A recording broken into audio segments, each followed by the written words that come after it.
Assalamualaikum warahmatullahi wabarakatuh. Kembali lagi bersama channel YouTube kita, Padepokan Sukma Wijaya 5. Nah, sekarang kita ada kedatangan tamu, Mbak Siva. Halo. Minal aizin ya. Kita udah lama banget nih nggak ketemu. Betul sekali. Kita terakhir ketemu tuh kapan ya? Kayaknya waktu itu deh, waktu di lokasi tukang ojek pengkolan. Waktu itu kakak sempat nengokin aku. Iya, kita sempat ya saya juga lah gitu kan. Nah, jadi Mbak Siva ini tuh pembawa sinetron di tukang ojek pengkolan. Jadi apa sih Mbak? Sebagai Nesti. Sebagai Nesti terus.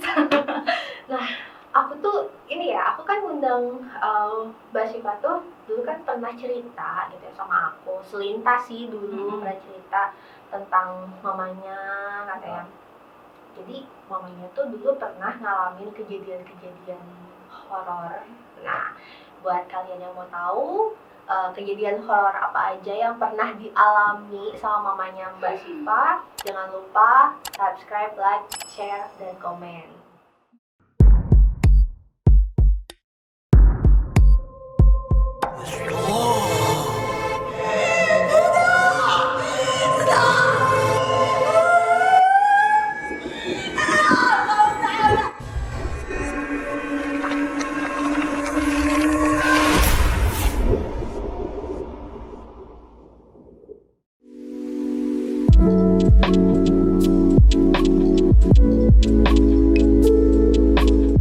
Warahmatullahi wabarakatuh. Teman-teman semua, Allah, Rasulullah, dan para malaikat sangat menyukai wangi-wangian, yang sehingga kita disunahkan pada waktu beribadah dan berzikir untuk menggunakan wangi-wangian. Nah, insya Allah wangi-wangian dari minyak arak ibadah original dan membuat doa-doa kita lebih cepat sampai ke Allahnya.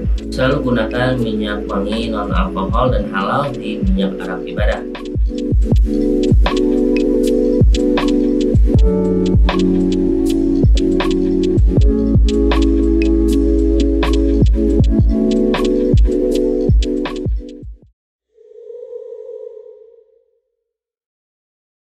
Nah, teman-teman pasti penasaran kan kejadian horor apa aja nih yang dialami sama mamanya Mbak Siva. Katanya kan pernah kesurupan sampai manjat-manjat. Kayak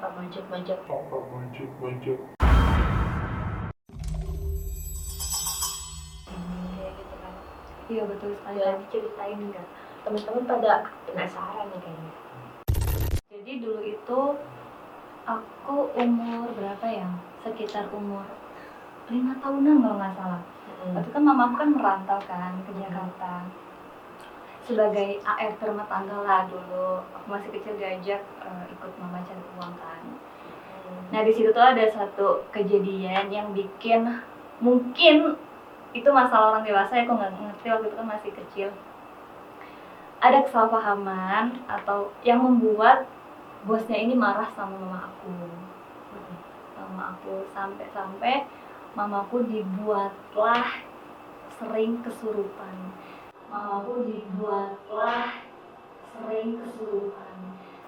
Jadi waktu itu tuh si bosnya ini itu kayak ngumpulin makanan perlengkapan sesajennya lah. Iya, kayak kelapa hijau gitu kan, terus kayak kemenyan segala macam itu dikumpulin di kamar mama.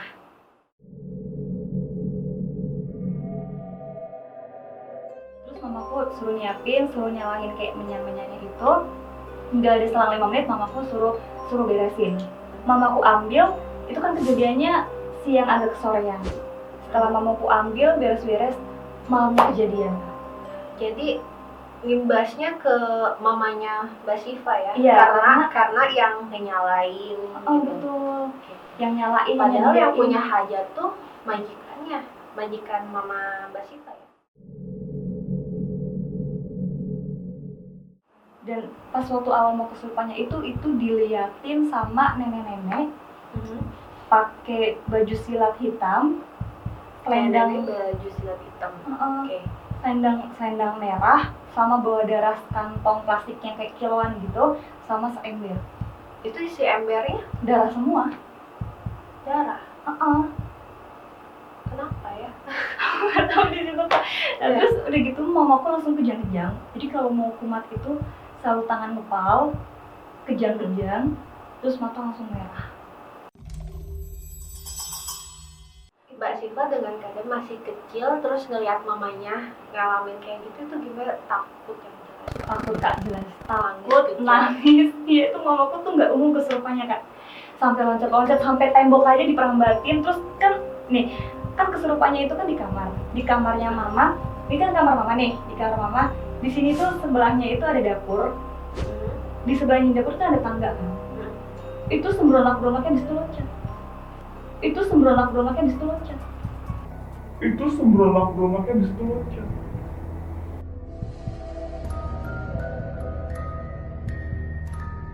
Sampai manjat-manjat dinding pun kayak film apa ya? Apa sih itu? Kayak apa sih? Film apa sih kamu? Exorcism. Ya itulah. Exorcism. Itu kalian bisa bayangin kan? Itu film tuh ada adegan yang manjat-manjat yang kesurupan itu. Ini Jadi, real. real. Gitu. Ini realnya. Ini real ya. Jadi Itu sempat nyatanya. ada ya. Parah banget. Aku kira itu cuma film doang, ternyata yang realnya juga ada. Dan ini mamahnya Mbak Siva yang ngalamin. Betul. Nah itu tuh udah beberapa kali kejadian kan di Jakarta di rumah si bosnya itu. Jadi di Jakarta pun udah dipanggilin kiai-kiai Kak. Tapi kayaknya tuh pada mental semua.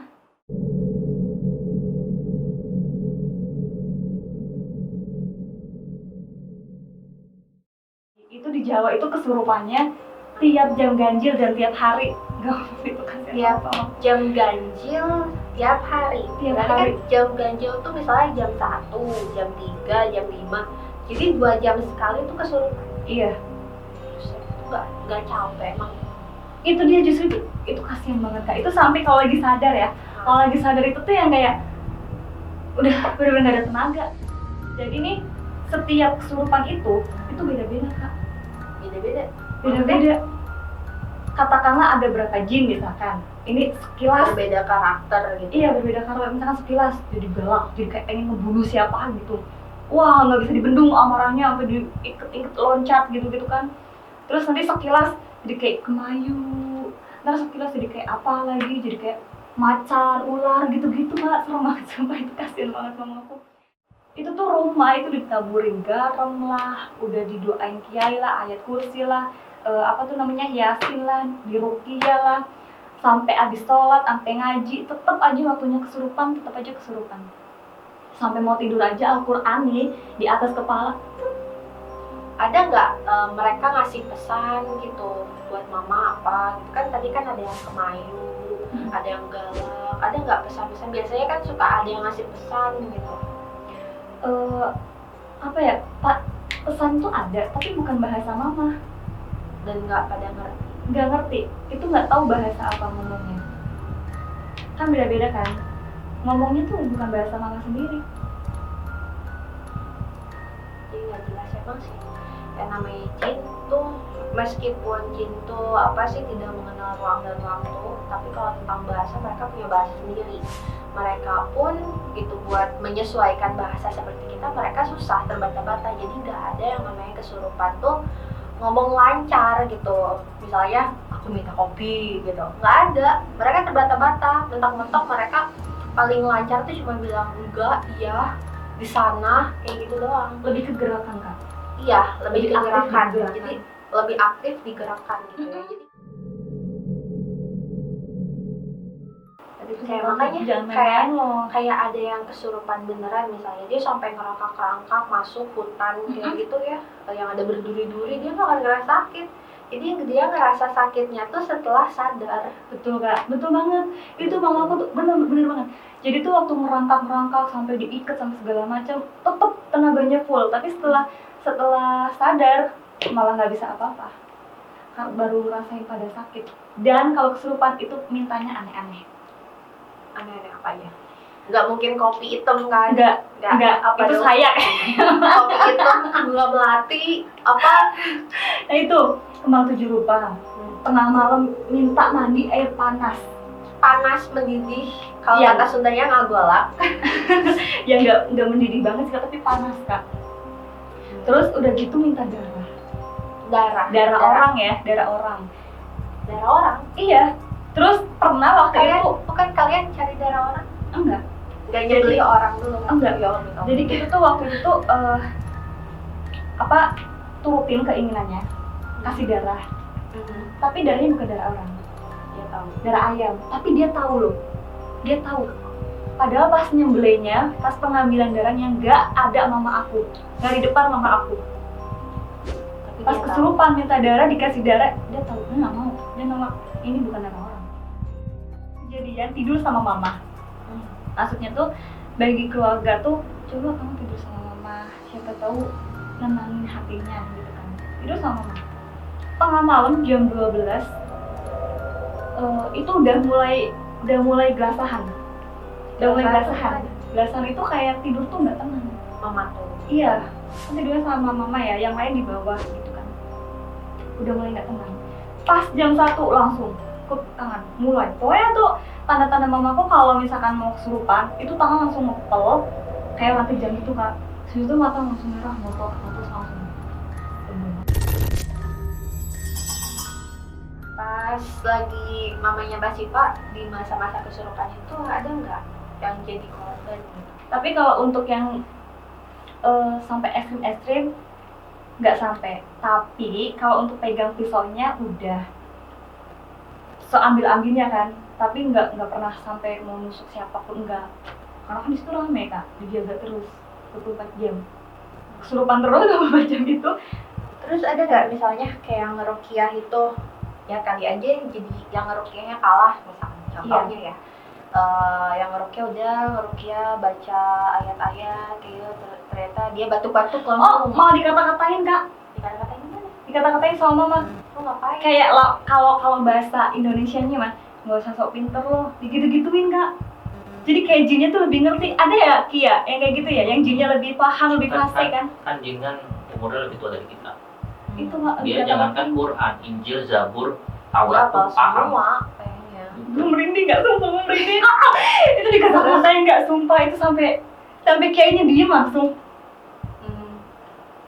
Jadi dia lagi baca nih sambil pegangin kaki. Mana ada orang ruqyah kayak ini, ngomong bahasa Indonesianya. Mana ada orang ruqyah kayak gitu.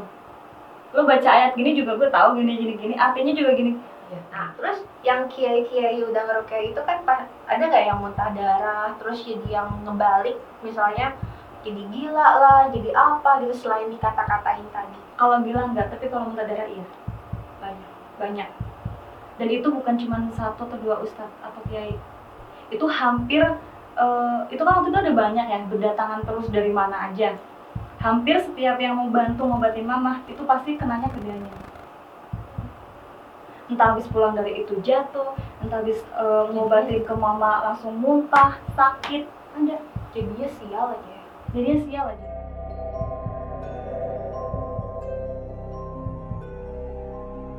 Jadi dia tuh selama ngerasain hal-hal yang terjadi aneh-aneh itu, dia tiba-tiba tuh kayak misalkan dibawa ke hutan, terus banyak batu-batu, tapi batunya gede-gede banget, ada orang-orang gede banget.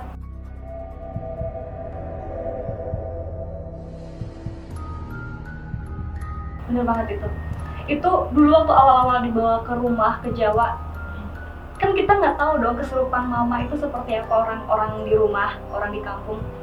Jadi tuh alat-alat kayak semacam katakanlah pisau gitu kan kita nggak persiapan untuk itu langsung lari ke dapur Nyari gitu. iya, nyari pokoknya apa yang tajam gitu, dibeset-besetin. Tapi waktu itu karena kagetnya, jadi kan dibeset-besetin nih, udah pas mau disedot gitu, giginya aja kayak berasa sekilas tajam gitu, kayak digigit-gigit gitu.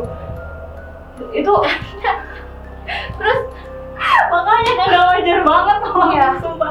Itu sampai kita panik dong, bingung, langsung diikat, dihalangin gitu. Ayo kan di situ orang pada nangis, dijeritan lah orang desa, dijeritan. Kamu kenapa? Gini. Nggak peduli yang kesurupan, nggak peduli itu kan, yang penting gue pengen ada darah aja ketika itu. Langsung dong Kayak yang sakau ya. langsung si pisau itu diambil apa segala macam. Disitulah mulai tahu kalau kesurupan itu aneh-aneh.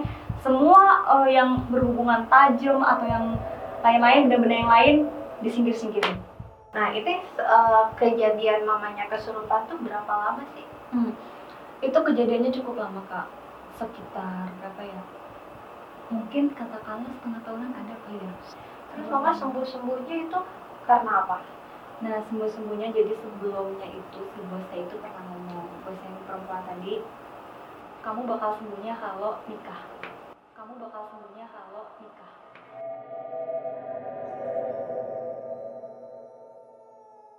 Lama-lama itu kayak luntur sendiri Kak. Lama-lama tuh kayak perlahan itu kesurupan itu jarang. Katakanlah sampai sekarang kan sekarang udah nikah ya, udah malah nggak pernah kesurupan. Tapi ada tapinya nih. Apa? Memang mamaku karakternya sifatnya keras gitu kan, tapi ini lebih keras lagi Kak. Jadi ada efeknya ya. Jadi efeknya tuh ke apa sih? Watak juga ya. Bisa mengubah watak ya. Mungkin karena itu udah kelamaan kali ya. Udah kelamaan. Itu jadi keras kepala. Gampang emosian. Kalau disuruh sholat, maaf ya maaf banget nih. Pengalaman juga lah, maksudnya apa ya?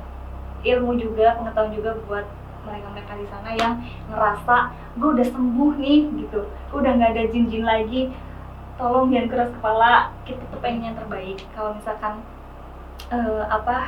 apalagi terutama harus sholat ya, sholat itu nggak mau Marah ya. diajak bercandaan aja nih, ayo mama sholat gini-gini, Ya, iya tegas. doang, tapi ujung-ujungnya emosi, ujungnya nggak emosi. Kerasa. Jadi misalkan nih, mah sholat deh mah gitu, misalnya udah subuh loh mah, misalkan udah maghrib loh, iya ya udah sana sholat duluan gitu kan, udah sana sholat duluan. Nah bercanda, nanti nggak tahu kenapa ya, aku tuh ngerasa tuh kayak, wah ini emosinya bukan emosi mama. Sebisa mungkin aku nggak akan ngebangun emosional mamaku, cuman gara-gara ngingetin kebaikan. Itu memang wajib, itu harus. Tapi aku nggak pengen mamaku sampai kelewat batas, emosi, terus jadinya mudak-mudak, terus kumat lagi kayak dulu. Aku nggak mau kayak gitu kan, karena aku yang ngalamin lihat mamaku sendiri yang kayak gitu, sampai loncat-loncat, sampai diikat gitu-gitu. Aku nggak mau ya. Aku nggak bisa mama aku disakitin sama orang Kak. Aku nggak bisa. Terus apa ya, mungkin sekarang aku bisa cerita karena udah dewasa gitu, tapi tetap aja masih ada rasa kayak nih mamamu diginiin loh, aku nggak mau ya gitu. Jadi kalau andai aja aku bisa gitu, aku cari tuh orangnya. Tapi kan kita kan nggak boleh dendam kan Kak, kita tuh nggak boleh dendam, bisa berdoa aja semoga semua itu berlalu. Sekiranya dalam sekilas mata ini mamaku udah sehat, it's okay. Aku nggak akan bangun emosi mama.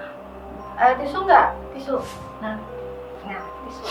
gitu kan. Tapi dia sedih. Loh, Sedih sampai merinding. Dan kalian maaf itu tisu WC. itu sebenarnya saya. Supaya nyebelin. Ya toh. Nggak apa, yang penting hatinya dulu. Ini kameramennya jahil banget. Apa ya? Ini masih on ya? Ya nggak apa-apa, di onin aja. Iya, apa benerin natural. Jadi walaupun aku menginginkan kebaikan, tapi itu hanya membangun emosional mama yang bukan diri mama, itu aku masih kontrol. Oke, perlahan. Ini gimana caranya? Tapi mikir juga ini gimana caranya biar mamaku sholat, mau puasa, nggak emosi gitu.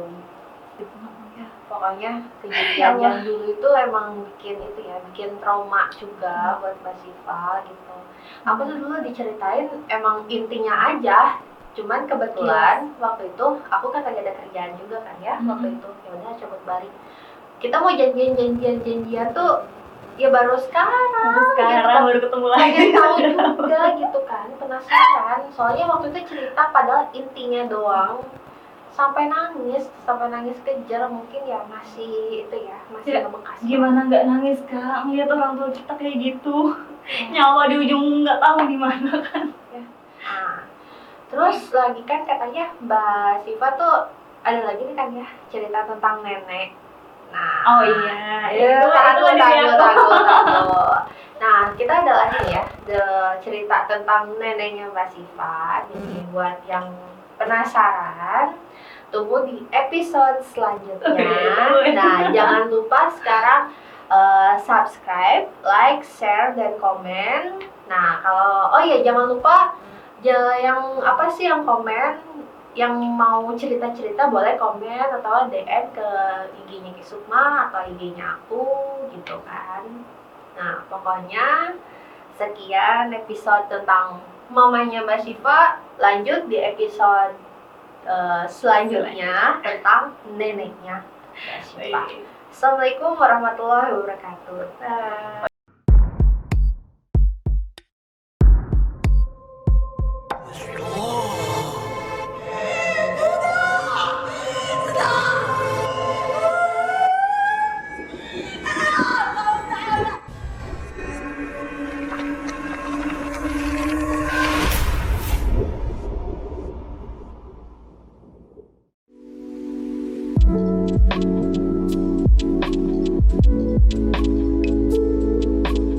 Assalamualaikum warahmatullahi wabarakatuh. Teman-teman semua, Allah, Rasulullah, dan para malaikat sangat menyukai wangi-wangian, sehingga kita disunahkan pada waktu beribadah dan berzikir untuk menggunakan wangi-wangian. Nah, insya Allah wangi-wangian dari minyak arak ibadah original dan membuat doa-doa kita lebih cepat sampai ke Allahnya. Selalu gunakan minyak wangi non alkohol dan halal di minyak arak ibadah.